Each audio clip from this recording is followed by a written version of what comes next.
Os substantivos, quase sempre, sem o adjetivo, podem significar uma coisa boa ou uma coisa má.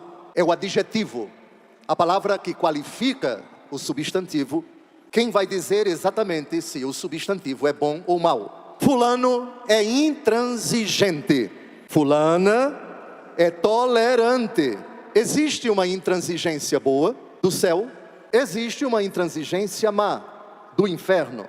Existe uma tolerância boa, a de Cristo. Existe uma tolerância má, a de Satanás. Não se animem, portanto, num primeiro momento, quando ouvirem tal palavra. Rótulos, clichês, são bobagens, às vezes com uma intenção maliciosa para rotular, desmerecer, desqualificar uma pessoa. E sutilmente, aquilo que no imaginário popular chamemos de inconsciente coletivo, não me agrada muito essa palavra, de elogiar alguém, como se a palavra sozinha fosse por si, sem o adjetivo, sem o contexto, algo merecedor de aplauso. A intransigência como virtude e a transigência como pecado. Ou, se quisermos, a intolerância como virtude e a tolerância como pecado. Mas existe uma intolerância boa? Existe. Existe uma tolerância pecaminosa? Existe. Vamos primeiro à etimologia dessas palavras. Tolerância vem do latim tolerare, que significa simplesmente suportar. O sentido original dessa palavra, suportar pacientemente o mal ou a dor. O significado bem antigo. O significado atual, aceitar a diferença, permitir a divergência. Bem, essa palavra, tolerância, pode ser uma virtude quando ela significa paciência. E pode ser um vício quando ela significa conivência. Agora vamos tratar da intransigência. A etimologia, ou seja, o sentido da palavra na língua latina. Intransigência vem de in, que significa não, transigere, significa chegar a um acordo. Portanto, intransigência é a disposição de não querer acordo. O sentido original dessa palavra, não ceder em uma negociação. Não cedo de jeito nenhum. O sentido atual, firmeza inflexível nos princípios da pessoa. Então, nesse sentido etimológico, e também o sentido primevo e o atual, intransigência pode ser vício e pode ser virtude. É vício quando é rigidez desumana. É virtude quando é fidelidade. Portanto, a palavra precisa ser inserida no contexto etimológico e no contexto da própria circunstância ou da pessoa em que se aplica esse adjetivo ou substantivo, ou, se quisermos, esse substantivo adjetivado. Agora vamos entrar em cheio na Bíblia e vamos falar da intransigência boa e da intransigência má. A boa, virtude; a má, pecado. E vamos falar da tolerância ou transigência. A boa, virtude, que agrada a Deus, e a tolerância má, que é pecado. No Novo Testamento nós encontramos um equilíbrio bastante delicado entre a caridade e a fidelidade intransigente à verdade revelada. No hino à caridade, abra sua Bíblia na 1 Coríntios capítulo 13, versículos de 4 a 7. A primeira qualidade da caridade é esta: a caridade é paciente. A caridade é paciente. Mas leia o texto todo, porque tem várias qualidades a caridade. E tem uma delas que ajuda a gente a entender que a paciência não é abestalhamento. A paciência não significa dizer que você tem que ser um saco de pancada. Leiamos o texto. A caridade é paciente.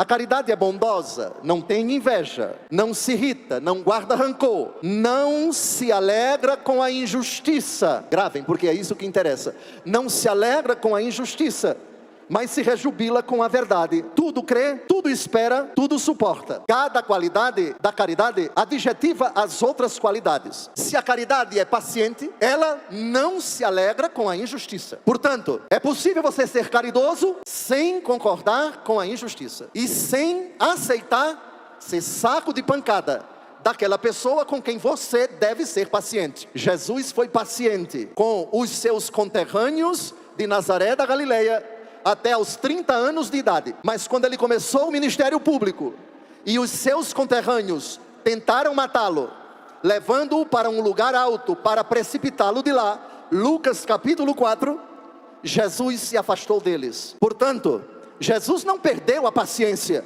Jesus passou a exercê-la distante dos seus conterrâneos. Eu espero que fique bem claro que suportar uma pessoa traduz a perfeita imitação de Deus, que é paciente conosco. Vamos citar um texto da carta aos Romanos, que fala da paciência de Deus para conosco. Paciente sim, mas para que a paciência seja presencial, é preciso que haja um mínimo de sociabilidade, um mínimo de respeito, um mínimo de educação, um mínimo de bons modos, porque coice, agressão, xingamento, deboche, ameaça, cusparadas, chega um momento em que essa sociabilidade precisa ser repensada.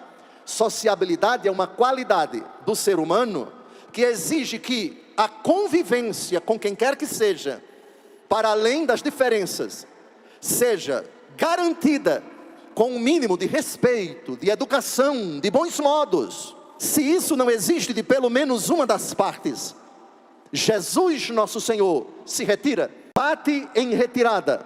Lucas capítulo 4, por favor, Lucas capítulo 4, nosso Senhor Jesus Cristo vai a Nazaré, na sinagoga, prega.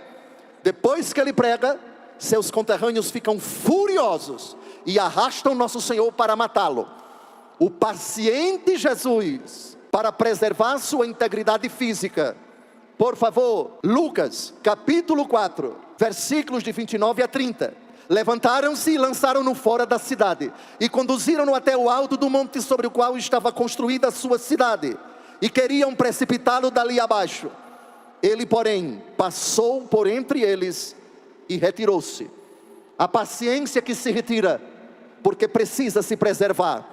O quinto mandamento da lei de Deus é não matar. Isso se aplica a mim no que diz respeito aos outros, mas também aos outros no que diz respeito a mim.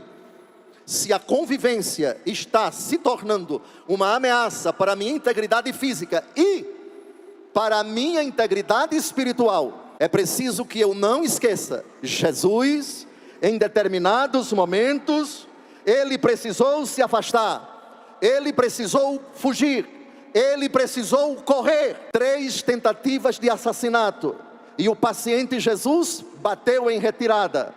João 8,59, João 10, de 31 a 33, e o texto de Lucas que acabei de citar. Confira na sua Bíblia, João 8,59. Jesus foi vítima da intransigência pecaminosa e reagiu com a intransigência boa. O que é a intransigência pecaminosa? A animosidade que quer apedrejar Jesus. Eles demonstraram: não suportamos esse Jesus, vamos apedrejá-lo. Qual foi a resposta de Jesus? Está na sua Bíblia, João capítulo 8, versículo 59. Todos juntos, todos juntos. A essas palavras, pegaram então em pedras para lhas atirar. Jesus, porém, se ocultou e saiu do templo. Portanto, Jesus responde com uma intransigência boa. Eu não vou transigir, eu não vou me adequar, eu não vou concordar, eu não vou aceitar que me apedrejem. Eu tenho que bater em retirada. A caridade é paciente, mas também a caridade não se alegra com a injustiça. Leiam todos os adjetivos. Eu posso praticar a caridade a 2 quilômetros de distância da pessoa. Ela não quer me ver, ela me suporta, ou se existe o risco de chegar perto dela, ela já fica com 3 quentes e 2 fervendo, com brutalidade, com palavrão, com imundícia, me atacando, me desmerecendo, me desmoralizando. Eu tenho que ser paciente, mas a sociabilidade aqui não está se manifestando. Paciência à distância, caridade com quilômetros de distância. Vamos provar, 2 Timóteo capítulo 3, por favor, a sua Bíblia. Afasta-te dessa gente. É uma frase que nós deveríamos sempre lembrar. Por favor, com sua Bíblia, 2 Timóteo, capítulo 3, versículos de 1 a 5. Nota bem o seguinte: nos últimos dias haverá um período difícil. Os homens se tornarão egoístas, avarentos, fanfarrões, soberbos, rebeldes aos pais, ingratos, malvados, desalmados, desleais, caluniadores, devassos, cruéis, inimigos dos bons, traidores, insolentes, cegos de orgulho, amigos dos prazeres e não de Deus, ostentarão a aparência de piedade, mas desdenharão a realidade. Dessa gente afasta-te. Amém? Dessa gente, afasta-te. Portanto, a caridade é paciente, mas não é idiota. A caridade é paciente, mas não é estúpida. A caridade é paciente, mas não é saco de pancada. 1 Coríntios capítulo 13, versículos de 4 a 7. A caridade é paciente, mas também a caridade não se alegra com a injustiça, mas se rejubila com a verdade. Agora vamos mostrar na Bíblia Deus paciente. A paciência de Deus é com o pecado da gente ou é com a gente? Romanos, capítulo 2, versículos de 3 a 4. Tu, ó homem, que julgas os que praticam tais coisas, mas as cometes também, pensas que escaparás ao juízo de Deus? Ou desprezas as riquezas da sua bondade, tolerância e longanimidade, desconhecendo que a bondade de Deus te convida ao arrependimento? Aqui está o melhor texto da Bíblia para mostrar o motivo da tolerância, o motivo da transigência, o motivo da paciência. Memorize, por favor, Romanos 2, versículo 4. As riquezas de sua bondade, tolerância e longanimidade, que te convida ao arrependimento. Pronto, aqui está a transigência bíblica, aqui está a transigência de Deus, aqui está a paciência de Deus. A tolerância se manifesta na vida do católico quando ele admite, quando ele vislumbra, quando ele julga com razões plausíveis que há um mínimo de sociabilidade, de educação, de respeito mútuos no trato com uma ou mais pessoas. É lógico que o limite entre o ainda posso dialogar, ainda posso conviver, ainda posso continuar nesse ambiente com essa pessoa, com esse propósito, com esse projeto, com essa sociedade, é o justo equilíbrio entre a minha salvação eterna e a salvação de outras pessoas, e o respeito à minha integridade física e moral, e a integridade física e moral das pessoas que estão sob os meus cuidados. E nesse sentido, sei que estou diante de muitos heróis,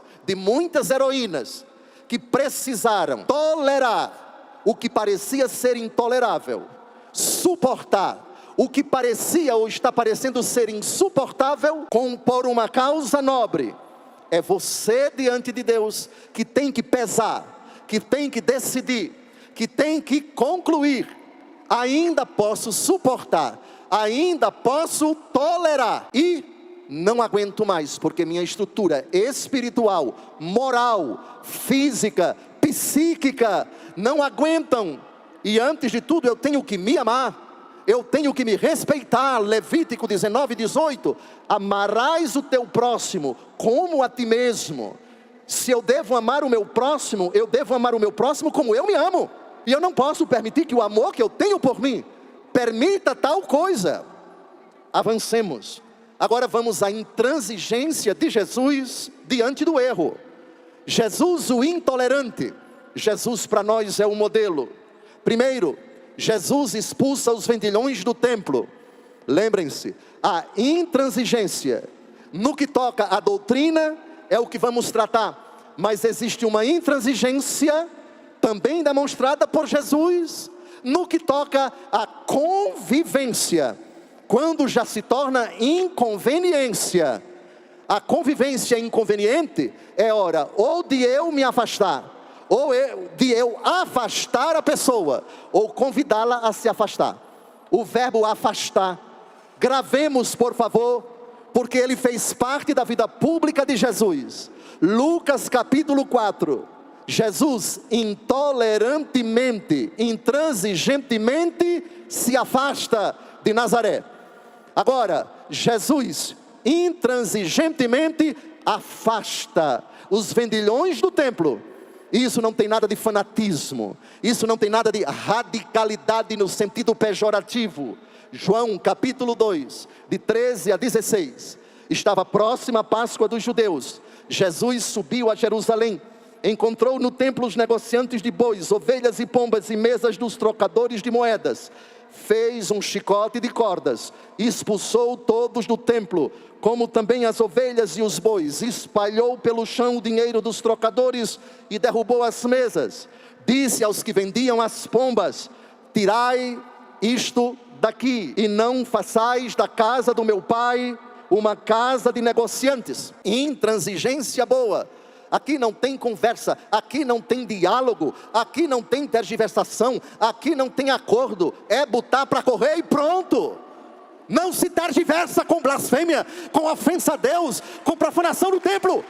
Há determinadas coisas que simplesmente pronunciadas, ditas, feitas, a reação do cristão católico tem que ser agora, imediata, firme, incisiva. Portanto, intransigência que afasta determinadas pessoas da nossa presença, do nosso convívio. Agora Jesus vai aplicar isso para a nossa casa, para a nossa família. Intransigência santa dentro de casa. Mateus 10, de 34 a 37. Não julgueis que vim trazer paz à terra. Vim trazer não a paz, mas a espada. Eu vim trazer a divisão entre o filho e o pai, entre a filha e a mãe, entre a nora e a sogra, e os inimigos do homem serão as pessoas de sua própria casa. Quem ama seu pai ou sua mãe mais que a mim, não é digno de mim. Quem ama seu filho mais que a mim, não é digno de mim. Portanto, dentro de casa, o respeito, o amor, a caridade, a compaixão, a misericórdia, todos os valores bíblicos devem ser manifestados na família católica. Infelizmente, todavia, quando nem todos os corações daquela casa são de Deus, e aqueles que são das trevas tentam criticar, anarquizar, ofender, profanar, desfigurar a família católica, desfigurar o lar, combatendo os valores cristãos e tentando impor os contravalores, quem é de Cristo deve dizer alto lá. Sobretudo se trata da dona da casa. Lembro a você, meu filho, que eu amo tanto, que eu amo mais a Deus do que a você, porque o primeiro mandamento da lei de Deus é amar a Deus sobre todas as coisas. Aqui quem cisca de galinha sou eu. O pai diz para o filho: aqui quem cisca de galo sou eu. A autoridade aqui é exercida por mim. Estando você na minha casa, aqui mando eu, aqui decido eu. Aqui os valores são estes, e você trate de se adequar a isto.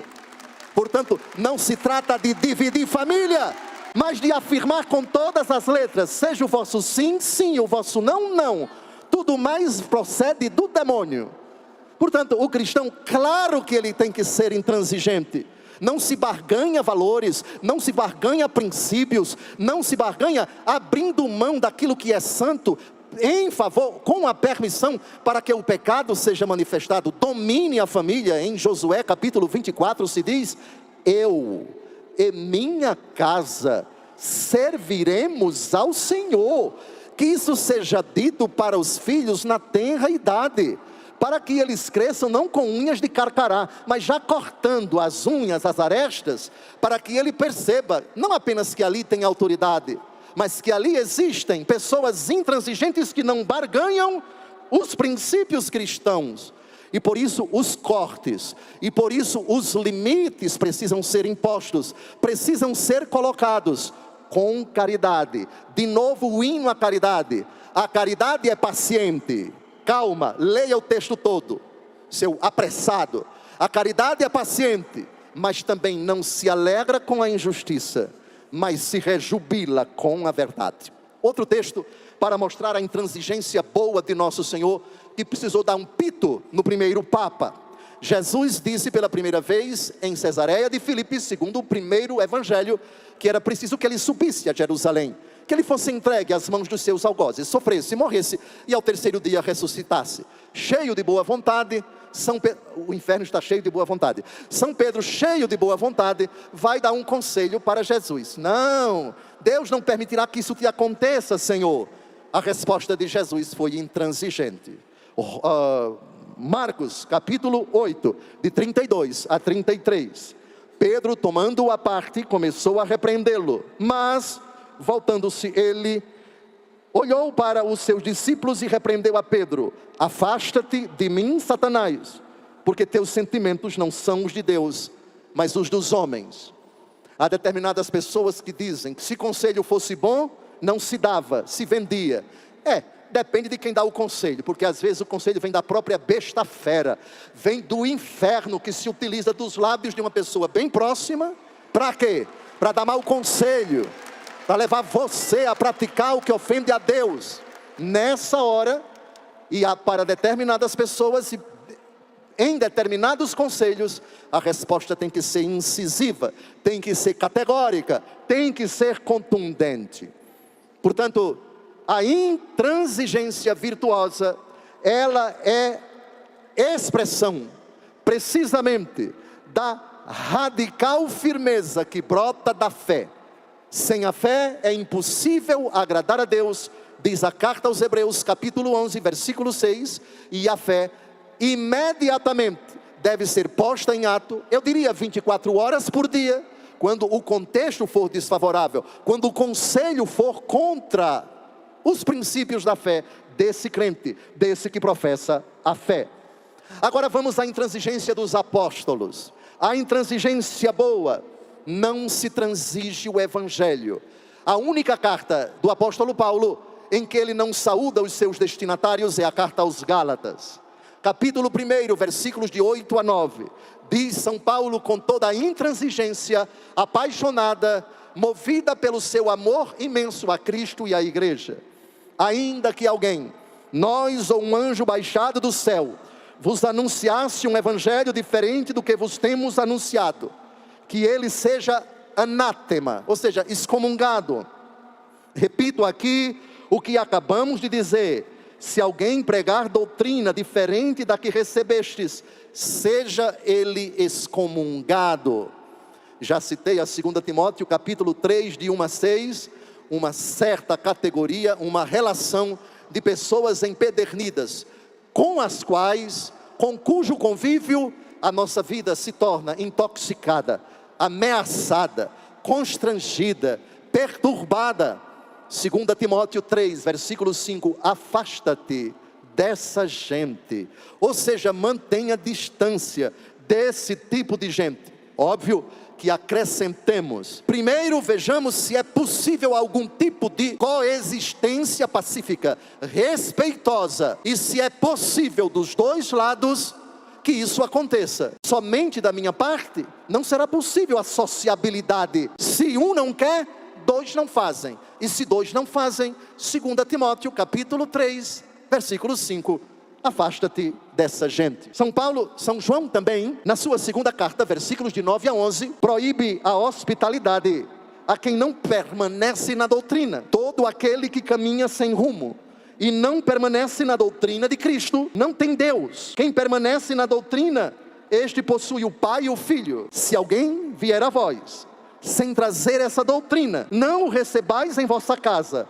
nem o saudeis, porque quem o saúda toma parte em suas obras más. Isso se aplica a quem não tem fé nenhuma. A sua casa deve ser um templo em cujo ambiente, em cujo recinto, pessoas escolhidas a dedo podem entrar, e ao entrar, pisando em ovos, respeitando clara e explicitamente sua fé, seus princípios, as imagens, as devoções aos santos que tem na sua casa. Ali, ninguém pode, que não é da sua casa, criticar, ironizar, avacalhar, ou sugerir, tratar de algum assunto, abordar alguma coisa que viole, que seja contra, que agrida, que cause constrangimento à sua fé.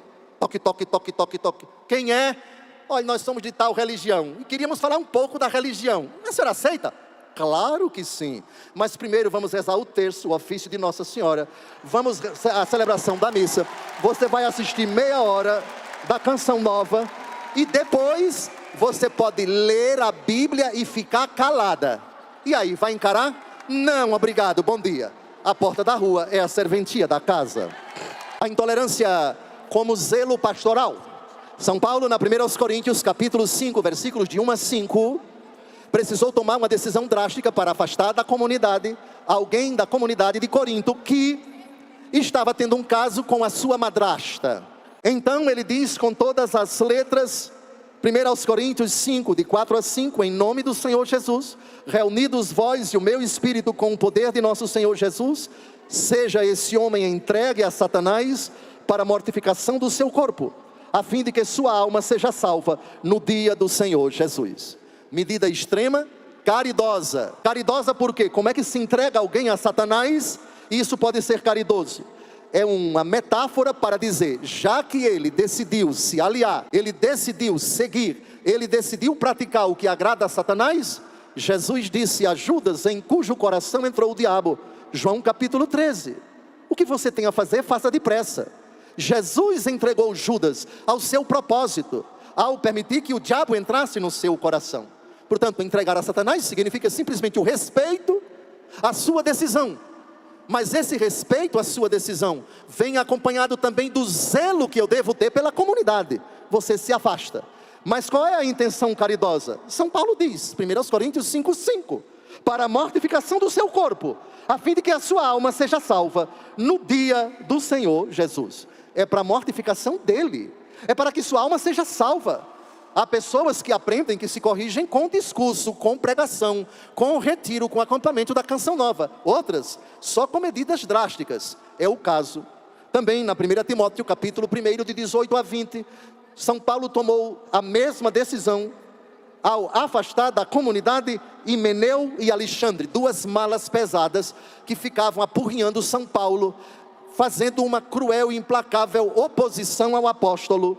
Então ele diz: eis aqui uma recomendação que te dou, meu filho Timóteo, de acordo com aquelas profecias que foram feitas a teu respeito, amparados nelas, sustenta o bom combate, com fidelidade e boa consciência, que alguns desprezaram e naufragaram na fé. É o caso de Himeneu e Alexandre, que entreguei a Satanás, para que aprendam a não blasfemar. Portanto, a medida para afastar uma pessoa do convívio da comunidade é para que ele aprenda. Tem pessoas que aprendem perto da gente. Tem pessoas que aprendem convivendo conosco, sem tirar-nos do sério, sem ser ocasião de pecado. Mas quando esse limite é transposto, é hora de tomar uma decisão. Afaste-se, ou então vocês que estão sob os meus cuidados, se afastem. Agora vamos falar da transigência pecaminosa, da tolerância pecaminosa. A tolerância pecaminosa é a indiferença moral, é a aceitação do erro. Essa tolerância não aparece no Novo Testamento. Isto é, permitir algo com o qual eu não concordo. Isso não aparece diretamente no Novo Testamento. Transigência pecaminosa, tolerância pecaminosa, é quando se relativiza o Evangelho, é quando se acomoda ao espírito do mundo, é quando se aceita o erro por conveniência, deixando de testemunhar a verdade. Jesus foi tolerante com os pecadores. Eu não te condeno, disse ele à adúltera, mas foi intransigente com o pecado, dizendo: de agora em diante não voltes a pecar. O próprio Jesus diz em Apocalipse 2:20: tenho contra ti que permites a Jezabel, melhor que se diz profetiza, mulher que se diz profetiza, seduzir meus servos, ensinar-lhes a praticar imundícias e comer carne imolada aos ídolos. Uma das igrejas do Apocalipse, Jesus, é o próprio Jesus quem diz: vocês estão permitindo, vocês estão tolerando essa heresia do nicolaísmo. Nicolau, provavelmente, diz Eusébio de Cesareia, era um dos 7 diáconos citados no capítulo 6 dos Atos dos Apóstolos. Ele defendia que Jesus não veio na carne, ele abominava o matrimônio, defendia que a carne era má, dentre outras coisas. Permitir exatamente que o pecado se aloje, que a imundícia, que a indecência seja tratada sem a devida atenção, isto é, sem o necessário e evangélico combate. Gálatas capítulo 5, versículo 9. Um pouco de fermento leveda toda a massa. Um pouco de fermento leveda toda a massa. Da mesma forma que uma laranja podre, perto das boas, ela vai acabar passando a podridão para as boas. São Paulo diz na 2 Coríntios, capítulo 1, de 18 a 19, sim a Deus e não a Deus. Ou se nós quisermos em linguagem brasileira, acender uma vela para Deus, outra para o diabo. Diz ele, Deus é testemunha de que quando vos dirijo a palavra, não existe um sim e depois um não. O Filho de Deus, Jesus Cristo, que nós, Silvano, Timóteo e eu, vos temos anunciado, não foi sim e depois não, mas sempre foi sim. Portanto, no que toca sim, adesão a Cristo, anuência, concordância com a doutrina de Cristo, ou que pelo menos não a viole, não a agrida, não a contradiga, sim. Podemos conviver, podemos trabalhar, apesar da diferença, mas que isso fique bem claro, princípios eu tenho, fé eu tenho, e esses valores são imbarganháveis, são intocáveis, são insubstituíveis, são sagrados para mim. Mateus 5,37, palavras de Jesus, dizeis somente sim se é sim, não se é não, tudo que passa além disto vem do maligno. Agora, transição pecaminosa, um outro exemplo, Gálatas capítulo 1, de 6 a 7, estou convencido, estou admirado, de que tão depressa passeis daquele que vos chamou à graça de Cristo, para um evangelho diferente. De fato, não há dois evangelhos, há apenas pessoas que semeiam a confusão entre vós e querem perturbar o evangelho de Cristo. Proponho a vocês, já hoje com o celular, se possível, mandar um recado, e se não for possível, pessoalmente, a quem não é católico. Estou feliz na fé católica e quero lhe dizer, seja quem for, sou católico nessa fé, tenho vivido e nela eu hei de morrer. Que isso fique bem claro para você. Para mim o viver é Cristo e o morrer é lucro. Filipenses capítulo 1, versículo 21. Agora a transigência virtuosa. No grego bíblico que hoje chamamos de tolerância, a intransigência virtuosa é sinal de paciência, de suportar com longanimidade, nunca porém aprovando o mal, jamais relativizando a moral católica. Um dos frutos do Espírito Santo em Gálatas 5:22 é a paciência. O fruto do Espírito é paciência. São Paulo, na carta aos Colossenses, capítulo 1, versículo 11, diz: confortados em tudo pelo seu glorioso poder, tenhais a paciência de tudo suportar com longanimidade. Lembrem-se, suportar presencialmente tem a exigência da sociabilidade. Se ela não é possível, de pelo menos uma das partes, suportar a distância. A mãe que mandou o filho se recuperar numa clínica de recuperação de drogados, porque estava quase tendo um infarto, porque o filho estava vendendo as coisas da casa, porque estava trazendo drogas para dentro de casa. Ela toma essa decisão, ela suporta a distância, ela tem paciência à distância. Não vou deixar de amar o meu filho, nunca, nunca. A filha que aparece grávida, e o mau caráter do pai da criança não quer assumi-lo. A mãe é intransigentemente tolerante. Intransigência. Meu neto não morre, aborto você não comete, e a você eu não vou abandoná-la. Ah, então mãe, deixe que eu traga o meu bichinho de pelúcia para morar dentro da minha casa, o pai do meu filho. Não senhora, pecado dentro da minha casa não. Aceito minha filha e o meu neto, mas não aceito o pecado aqui dentro. E mais, você vai acionar esse cidadão na justiça para garantir a pensão da criança. Mas o bichinho é desempregado. Não, tem Bolsa Família, tem Bolsa Carro, tem Bolsa Fim de Semana, tem Bolsa disso, tem Bolsa daquilo. No Brasil ninguém morre de fome. Agora, o sustento do meu neto, a responsabilidade de mantê-lo é sua e dele. Não, mas a senhora não vai ajudá-lo. Vou, mas eu não tenho obrigação legal. Vou amar o meu neto, cuidar do meu neto. Você dentro de casa que me humilhou, que me desmoralizou. Recomendo a você que não case, porque se ele fosse macho, se ele fosse homem, ele me procuraria para dizer: vou assumir você. Se não procura, porque não é homem, porque não ama você, ele não passa de um reprodutor. Agora o reprodutor vai ser tratado na justiça com rigor, e isso é intransigência. A criança precisa ser protegida, precisa ser garantido o seu direito, e isso é obrigação do pai. Portanto, eu transijo com você, abraço você, perdoo você, venha para dentro de casa se você não pode seguir o seu caminho. Transigência com você e com meu neto. neto. Agora, intransigência com o pecado, seja o pecado do pai da criança, aquele reprodutor, seja o pecado de quem quer que seja, no sentido de ameaçar a sua vida, de prejudicá-la e prejudicar a vida do meu neto. A perseverança, a paciência firme sob a provação. A tribulação produz a paciência prova a fidelidade, e a fidelidade comprovada produz a esperança. Romanos capítulo 5, de 3 a 4. Portanto, há situações em que temos que contemporizar, porque muitos elementos estão envolvidos, e eu não posso, sob o pretexto de ser intransigente, e acabar cometendo um erro mais grave. A mãe cuja filha que sofre do coração está se formando, a mãe acaba de descobrir que o esposo dela tem uma amante. Faltam 3 meses para a formatura, a filha está animada com a ideia de se formar, e de na missa de formatura o pai entrar abraçado com a mãe.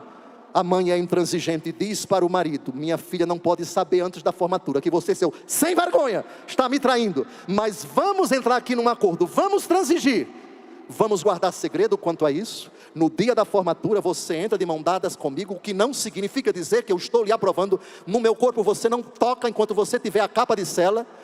Depois da formatura dela tomaremos providências. Intransigência com o pecado, e transigência no sentido de tomar uma decisão para não faltar com a caridade, com a filha que sofre do coração e que está prestes a se formar. O bom senso do intransigente, em não abrir mão dos seus princípios, precisa coexistir com a transigência que, exercida, não compromete a fé, não me leva a pecar. Peço a todos, em nome de Cristo, conjuguem como substantivo e adjetivo essas duas palavras que se completam à luz da fé. Sejam intransigentemente tolerantes e sejam tolerantemente intransigentes. A fé não se transige. O amor a Jesus não pode de forma alguma ser objeto de um acordo, de uma composição.